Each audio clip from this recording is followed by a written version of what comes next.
Bismillahirrahmanirrahim. Assalamualaikum warahmatullahi wabarakatuh. Perkenalkan, saya Muhammad Restu Fauzi. Di sini saya akan mengkaji tentang penulisan sejarah awal Islam, studi pada Tarikhur Rusul wal Muluk, karya At-Tabari. Pertama kita harus mengenal dulu siapa itu At-Tabari. At-Tabari memiliki nama lengkap Muhammad bin Jarir bin Yazid bin Kathir bin Holib Al-Tabari. At-Tabari itu merujuk pada Tabaristan, yaitu sebuah wilayah di selatan Laut Kaspia. Nah, Tabaristan ini adalah wilayah yang kompleks secara budaya, di mana warisan kekaisaran Sasani itu hidup melalui dinasti bawahan lokal. Nah, beliau itu lahir pada tahun 224 Hijriah. Sementara riwayat lain mengatakan bahwa At-Tabari itu lahir pada 225 Hijriah. Nah, semenjak tahun 240 Hijriah itu beliau mulai mengembara mencari ilmu. At-Tabari sendiri juga pada suatu kesempatan itu pernah ditanya mengapa dia itu meragukan tahun kelahirannya sendiri. Nah, beliau itu menjelaskan bahwa di tanah kelahirannya orang itu terbiasa menandai tahun dengan sebuah peristiwa, bukan dengan angka. Oke, oleh karena itu sulit dipastikan peristiwa kelahirannya At-Tabari itu tepatnya terjadi di tahun berapa karena terjadi perbedaan pendapat. Nah, At-Tabari itu memulai kehidupan ilmiahnya dengan menghafal Al-Quran dan kemudian menulis hadis sejak usia dini. Kemudian pergi ke banyak pusat sains untuk belajar hadis sambil menulis sejarah juga. Nah, At-Tabari itu hafal Al-Quran itu di umur 7 tahun, menjadi imam sholat itu pada umur 8 tahun. At-Tabari mulai menulis hadis di umur 9 tahun. Nah, dikisahkan pada suatu hari, ayah At-Tabari itu bermimpi melihat At-Tabari itu berada di sisi Rasulullah. Di mimpi itu, At-Tabari itu membawa tas yang dipenuhi dengan batu, di mana At-Tabari itu melemparkannya satu persatu. Kemudian, ayahnya menanyakan perihal mimpi itu kepada seorang penafsir mimpi. Menurut si penafsir mimpi, kelak At-Tabari itu akan tumbuh besar menjadi penasihat dan juga penjaga agamanya. Sejak saat itu, ayah dari At-Tabari itu selalu mendukungnya dalam urusan menuntut ilmu. Nah, perjalanan At-Tabari dalam menuntut ilmu itu dimulai dari tanah kelahirannya sendiri. Kemudian beliau itu pergi ke Rai dan sekitarnya. Kemudian setelah itu At-Tabari itu menuju Al-Madinah. Kemudian di sana itu beliau itu bermaksud belajar kepada Imam Ahmad bin Hambal. Namun sayang sekali ketika Ahmad bin Hambal itu meninggal tidak jauh sebelum At-Tabari itu memasuki Madinah. Nah, kemudian At-Tabari itu menetap sementara di sana untuk belajar ke beberapa guru. Kemudian At-Tabari itu lanjut beranjak ke Basroh, belajar kepada para ahli ilmu yang dimiliki di kota itu di masanya. Begitu pula ketika ia berlanjut ke Kufah. Nah, dari Kufah itu beliau berangkat ke arah barat menuju Mesir. Di perjalanan beliau itu belajar pada beberapa syekh di Syam dan sekitarnya. Nah, kemudian kita lanjut kepada metode penulisan At-Tabari tentang sejarah Islam. Nah, metode penulisan At-Tabari dapat dikenali dengan ciri-ciri yang luas dan juga menyeluruh. Namun, dari sisi yang lain, beliau juga menulis kitabnya dengan cara yang lebih mendalam, lebih rapi, dan lebih terencana. Metode yang digunakan oleh At-Tabari dalam menulis berbagai ilmu dan seni selalu jelas dan pasti. Dia selalu menjelaskan tentang perencanaannya dan metodologi yang digunakannya pada kata pengantar setiap buku dan tulisan-tulisannya.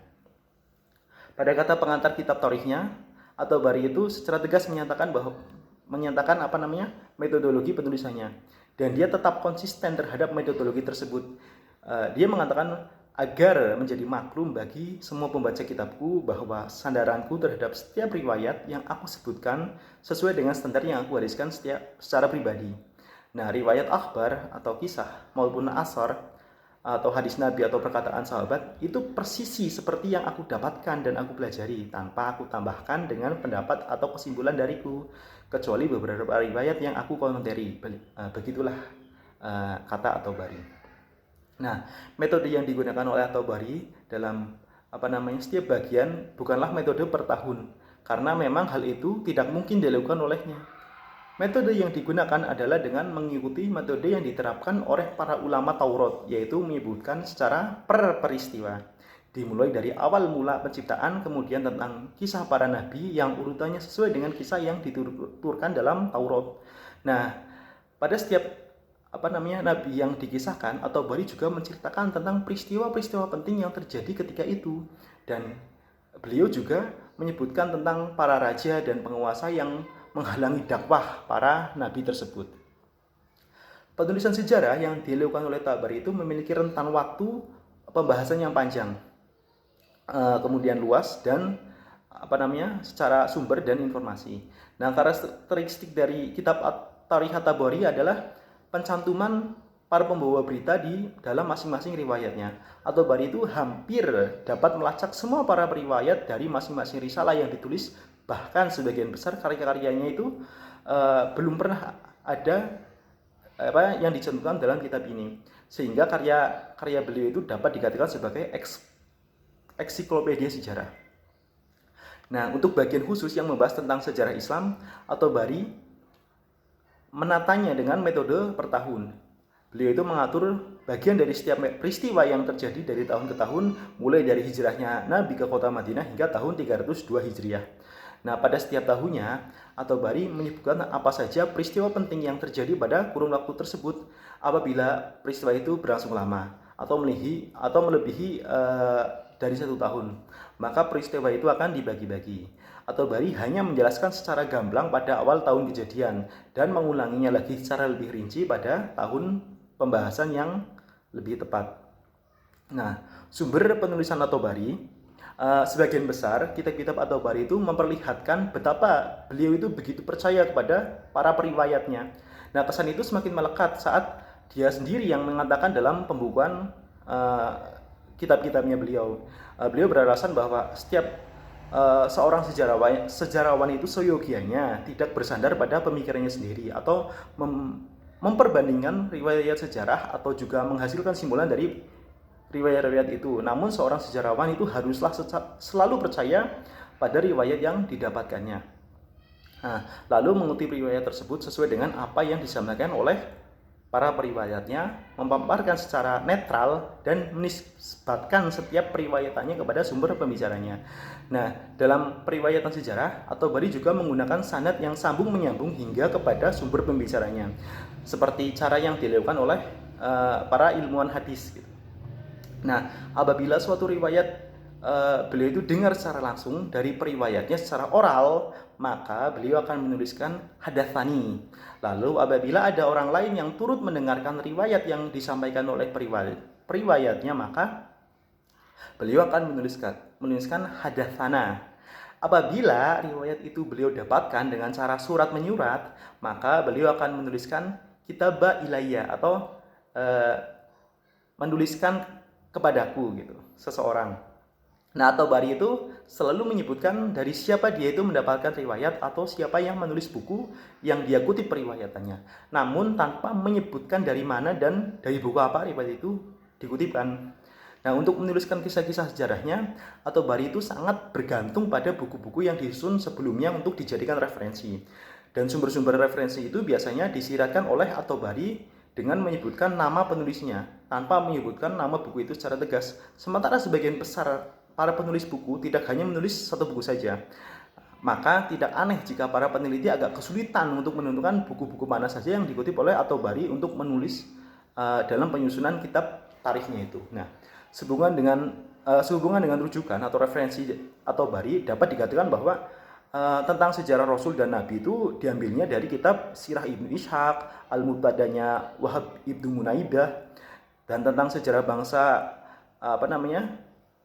diambilnya dari kitab Persia yang berbahasa Arab, terjemahan dari Ibnu Mukafo, dan Hisham Al-Qalbi. Tentang sejarah Romawi dikutip dari kaum Nasrani Syria. Tentang sejarah bangsa Yahudi itu diadopsi dari kitab-kitab orang Yahudi atau dari kisah Israiliyat. Dan tentang Arab pra-Islam itu diambil dari tulisan-tulisan dari Ubaid ibnu Syar'iyah al-Jurhumi. Nah, kemudian dari Muhammad ibnu Ka'ab, ibnu Munabih, Hisham al-Qalibi, dan juga ibnu Ishaq. Sementara tentang sejarah Nabi Muhammad SAW diambil dari tulisan Aban ibnu Umar ibnu Affan, Urwah ibnu Zubair ibnu Al-Awan, kemudian ada Syurahbil ibnu Sya'ad dan Musa ibnu Qutaibah, juga dari Ibnu Syihab al-Syuhri dan Muhammad ibnu Ishaq.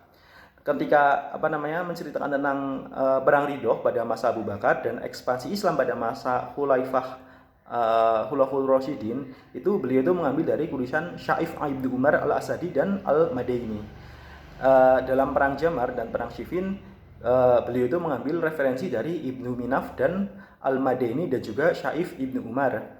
Nah, sejarah Bani Umayyah itu beliau ambil dari Amanah Ibnul Hakam, Abu Minhaf, Al-Madani, Al-Waqidi, Umar bin Syaif Al-Bashari, dan Hisham Al-Khalibi.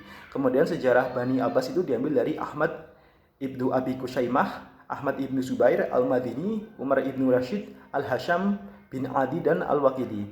Kemudian sejarah yang berlimpah dan referensi yang bermacam ragam bentuknya itu, seorang yang baru mempelajari periwayatan At-Tabari akan merasa sedikit bingung dengan bagaimana jalur yang dicantumkan oleh At-Tabari untuk mencapai peristiwa yang sebenarnya terjadi secara mendetail. Namun kebingungan itu akan segera sirna jika mengingat bahwa banyaknya perjalanan studi yang dilakukan At-Tabari untuk menimba ilmu. Dari mulai tempat asalnya At-Tabari, kemudian ke kota Baghdad, lalu ke Kufah, ke Basroh, ke Damaskus, ke Mesir, ke Hijaz, dan juga kota-kota lainnya. Kemudian ada keseimbangan tematik dari Tarikhur Rusul wal Muluk. Nah, kitab Tarikhur Rusul wal Muluk ini adalah suatu contoh kitab yang dapat digunakan untuk menganalisis tradisi Islam yang tepat karena ada beberapa alasan. Yang pertama adalah kitab ini adalah sumber yang banyak membahas secara detail narasi tentang sejarah awal Islam. Kemudian analisis At-Tabari memuat tema-tema sejarah yang dibahasnya itu lebih mudah dipahami daripada karya-karya yang disusun berdasarkan biografi atau dasar lainnya.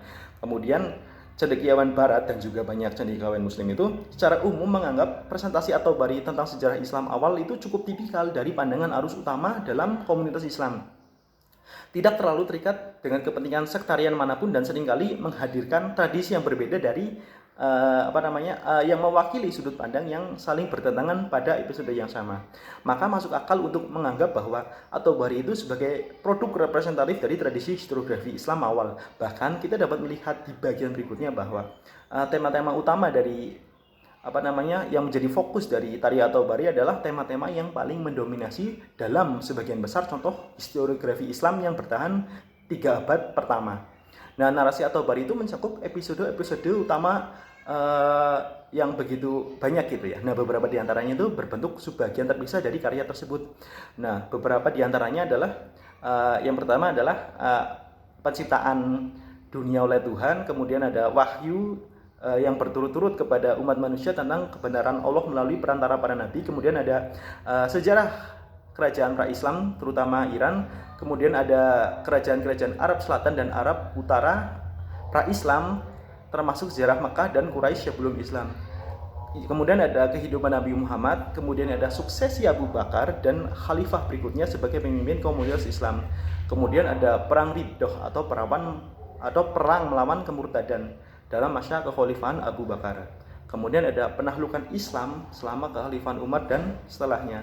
Kemudian ada perang saudara yang memecah belah komunitas Islam, termasuk berbagai pemberontakan melawan Bani Umayyah yang menindas oleh kelompok Syiah dan Khawarij. Kemudian ada penggulingan Bani Umayyah dan aksesi Abbasiyah mewakili keluarga Nabi. Ada juga kisah tentang pemerintahan Abbasiyah, termasuk banyak pemberontakan terhadap Abbasiyah sendiri. Kemudian ada suksesi gubernur, panglima, dan pejabat lainnya. Nah, narasi utama At-Tabari dengan demikian itu menyajikan penjelasan yang sejarah yang organik untuk identitas dan peran komunitas muslim pada abad ketiga dan keempat Hijriah. Ini menjelaskan bagaimana masyarakat dapat melihat dirinya sebagai hasil dari penerapan aturan Tuhan dan dalam urusan manusia. Nah, selain itu, narasi utama At-Tabari menggambarkan fase-fase penting dalam sejarah kaum muslimin sejak awal kemunculannya di Madinah. Nah, karena sejarah ini bukannya tanpa bagian-bagian yang belum terselesaikan seperti yang diketahui semua orang, narasi At-Tabari itu menawarkan beberapa penjelasan tentang bagaimana dan mengapa perselisihan yang menyakitkan di antara orang-orang muslim itu yang sebelumnya bersatu. Sikap apa yang harus diambil terhadap berbagai pihak yang muncul dari perang saudara. Nah, narasi At-Tabari itu menggambarkan zaman keemasan persatuan di bawah 2 khalifah pertama dan tahun-tahun awal pemerintahan Utsman. Nah, saat umat Islam itu mampu melakukan keajaiban dengan dukungan Allah selama perang Ridho dan penaklukan Islam. Kemudian diikuti oleh periode fitnah atau perang saudara, ketika umat Islam itu mulai berperang satu sama lain secara terbuka untuk kekuasaan dan kepemimpinannya. Oke, terima kasih. Sekian presentasi dari saya.